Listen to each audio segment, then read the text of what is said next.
All right, let's talk about a brand that's so much more than just a car company. It's woven into the very fabric of American history.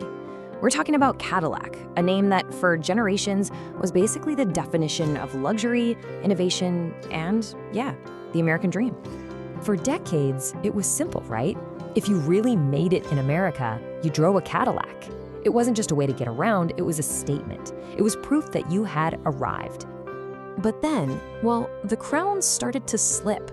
The brand that literally set the standard of the world found itself completely lost, chasing what other companies were doing instead of leading the way. So that's the story we're getting into. It's this incredible journey, the epic rise, the spectacular fall, and this relentless fight to reinvent itself. How did Cadillac build its legend in the first place? What went so horribly wrong? And can it possibly reclaim its throne in this totally new age of cars? Okay, let's go all the way back to the beginning. Because to really get Cadillac, you have to know that it was literally born from the ashes of what would become its biggest rival, the Henry Ford Company. So get this, Henry Ford leaves his first company after a fight. The investors bring in this brilliant engineer, Henry Leyland, just to sell off the factory's assets. But Leyland sees something else. He tells them, no, let's build cars my way. And his way was all about an obsession with precision.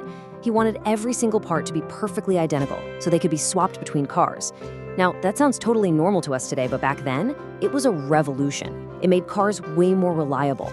General Motors saw this genius at work and bought Cadillac in 1909 to be the absolute top of the line, the crown jewel of their entire company.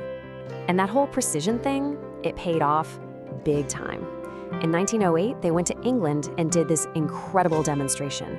They took apart 3 cars, scrambled all the parts into a big pile, and then put them back together perfectly.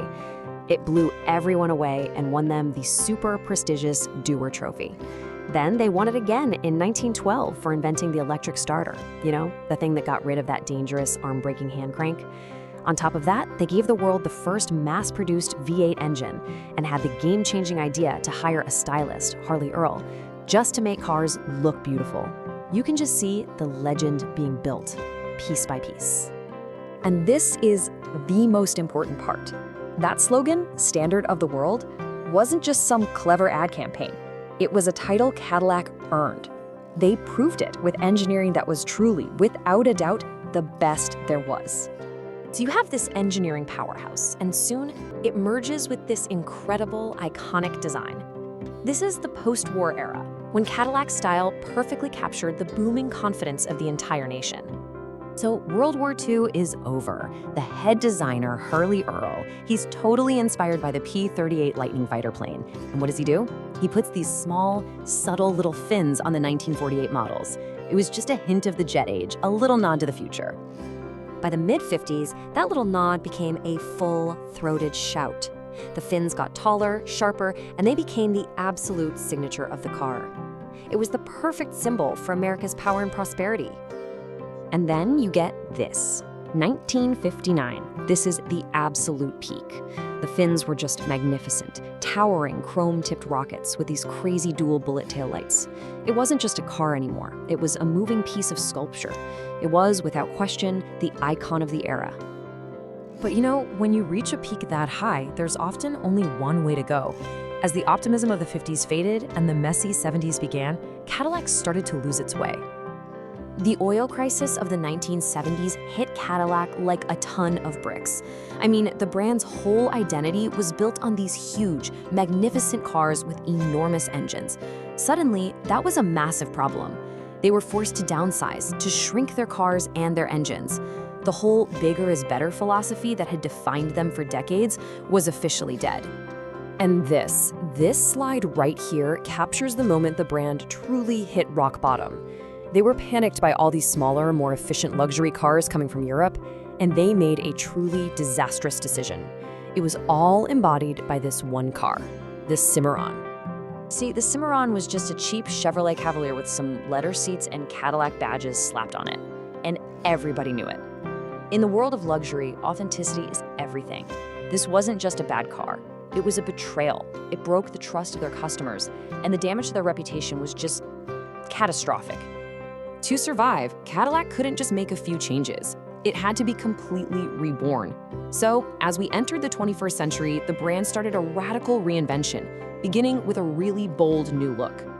They called it art and science, and with it, all those soft, rounded cars of the 80s and 90s were gone.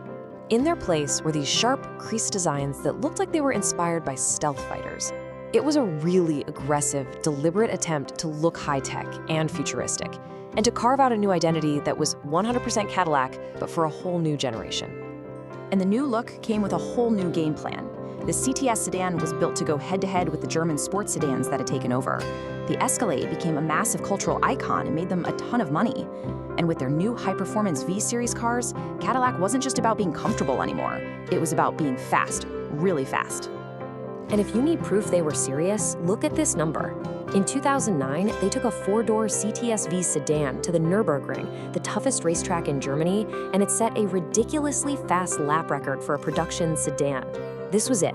This was the proof that Cadillac could, once again, build cars that were a standard of the world. Only this time, it was the standard for performance. And that brings us to right now. The entire car industry is going through its biggest change in 100 years. And Cadillac is making another huge pivot. It's betting everything on going electric to try and redefine what it means to be a leader all over again. It starts right here with the Lyriq. This is the brand's very first fully electric car, and you can see how it's translating that art and science look into the EV era. It's a huge statement that Cadillac is dead serious about being a major player in electric luxury. And then there's the Celestiq. This is something else entirely. It's a hand-built, ultra-exclusive electric flagship that costs hundreds of thousands of dollars. This is a direct callback to Cadillac's glory days, to the custom, coach-built masterpieces of its past. It's an incredibly audacious attempt to reclaim the absolute highest peak of the luxury mountain. So when you look at the whole story, from precision engineering to those amazing tail fins, from a total identity crisis to a high-tech rebirth, Cadillac's story has always been about reinvention. Now, as it goes all in on electric, the big question is whether this latest transformation will be the one that finally and for good restores the brand to that legendary status it once owned. Will the standard, once again, be Cadillac?